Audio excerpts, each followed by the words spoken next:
Halloween 2016. That's the last time the Bears won a division game. Wow, has it been that long? When was the last time somebody hit the goalpost 4 times in a game? I don't want to start on a low note. I don't either. We'll talk about that later. Okay, let's talk about a division win. Fantastic. Look, really, they're starting to break trends, which is a great thing. They're starting to do some things we haven't seen in this town in a long time. And it starts with beating a division opponent. And the Detroit Lions came to town. They were banged up. They're struggling.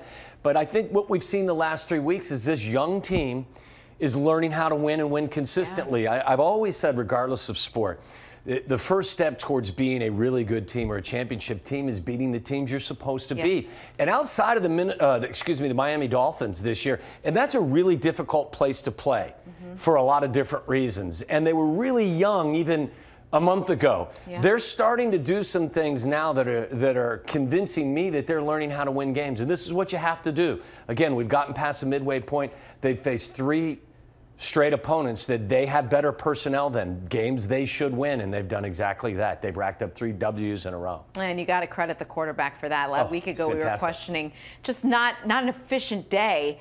And today, arguably his best of the year. Nagy said it was. Yeah, I could make that claim as well. I know the numbers were eye-popping against the Tampa Bay Buccaneers, but I thought there were some things done today that were every bit as good as his performance against Tampa, maybe even a little bit better. Let's start from the offensive line. Guys gave him a clean pocket all day long. You get Allen Robinson back. You get an up-close and personal look at a guy that is a #1 wide receiver in this league.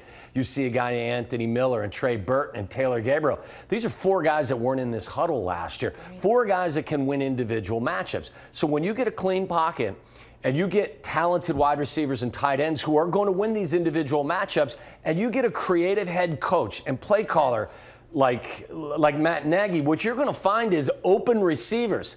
Now, the final component here is consistently hitting those plays. And Mitch did that today. Pretty much hit every open wide receiver. I think you can make a case, as Matt said, for this being Mitch's best day. He didn't have 6 touchdown passes, but all 3 touchdown passes were good ones. He threw a nice deep ball to Allen Robinson. The pitch and catch to Anthony Miller was another wide open shot, and Anthony did the rest. And then the slant and go. Allen Robinson did a marvelous job beating his defender at the line of scrimmage. Mitch threw a dart, and Allen did the rest. I thought it was a fantastic day for the young quarterback and something they definitely need to continue to build on. His confidence as the season goes on. Next week will be, I think, the most important game of the season so far against the Minnesota Vikings. They're coming off a bye, and they present some challenges. But what a great way to roll into that week with your young quarterback playing an exceptional football game. And no doubt about that. When's the last time they had 200-yard receivers in the same game? Well, I think Wendell Davis and I did it back. No, I don't think that happened. I think you'd probably have to go back to Curtis Conway and Jeff Graham. Wow. Maybe it's happened since then. Yeah. But, again, I think what you saw today was just how important Allen Robinson is. And you flip it over to the defensive side of the football, and I don't think Khalil Mack's even close to 85%. Right. I think he can kick it in when he needs to, like you saw him a couple of times a day with 2 sacks on, a leg and a half out there. But you see just how important having your star players available, how important that is. And both guys delivered. You had Mack with two sacks. You had Allen Robinson with better than 100 yards and 2 touchdown catches. Stars have got a ball if you want to be a playoff caliber team, and we saw that today. Yeah, and getting healthy at the right time. Okay, let's get to it. How do you hit the upright 4 times, Tom? You know what? I don't know. And I wasn't out at Soldier Field today, but from my couch, it looked kind of balmy, kind of nice for a November day. I mean, I don't think the wind was blowing exceptionally hard. This is a tough position to play. Now, listen, I'm not making excuses. Cody Parkey was signed to a 4-year, $15 million contract, I believe, that had $9 million attached to it. So he's got to make some of these kicks that he's missed. And these moments become even more important as you get along in the season and you start to face better competition and the weather starts to become a bigger factor. If you want to be a playoff caliber team, you can't just be electric on offense and dominant on defense. You've got to fill in and you've got to deliver on that 3rd phase of the game, which is special teams. We saw them not be able to receive an onside kick today. That's got to be cleaned up. They've done some different things on special teams that leave you scratching your head a little bit, but the key is obviously Parkey. He left 8 points on the field, and I believe there was a point midway through or towards the end of the 3rd quarter where Parkey had more misses than Mitch had incompletions. That can't happen, especially as you start to face, as I said, better competition. So, look, you can't move away from him. I know all day tomorrow the question's going to be, hey, who can we bring in here to replace Cody Parkey? And the answer is nobody. You're tied to him financially. You know, other guys are on the street for a reason, so your hope is that he just finds his way through this difficult patch, but it's got to get better. And Nagy said there will be no competition. They still have trust in Cody. Just a really bad day at the office. But if this is what the Bears are complaining about right now, they've got to feel good. How much have they earned this right for a primetime game against the Vikings next Sunday night? I think they've earned it. There's no question. I mean, they're 6-3, and they're the division leader in the NFC North, the division that many of us thought was going to be the most competitive division in all of the NFC, if not all of the NFL.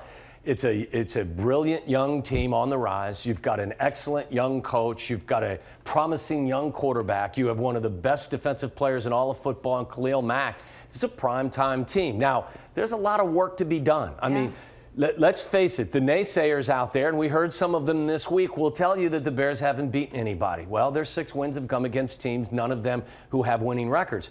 But by the same token, you can only beat the teams that are on your schedule, and you're doing it in convincing fashion in most ways. So what I was seriously, when I look at today and kind of summarize it, what I saw, because the record to me at the start of the season was important, but it was secondary to the development of your young quarterback. I need to know at the end of the 2018 season that Mitchell Trubisky's your guy, not just for this year, not just for the next 3 years, for the next 10 years. And I'm seeing legit progress. We saw that legit progress today.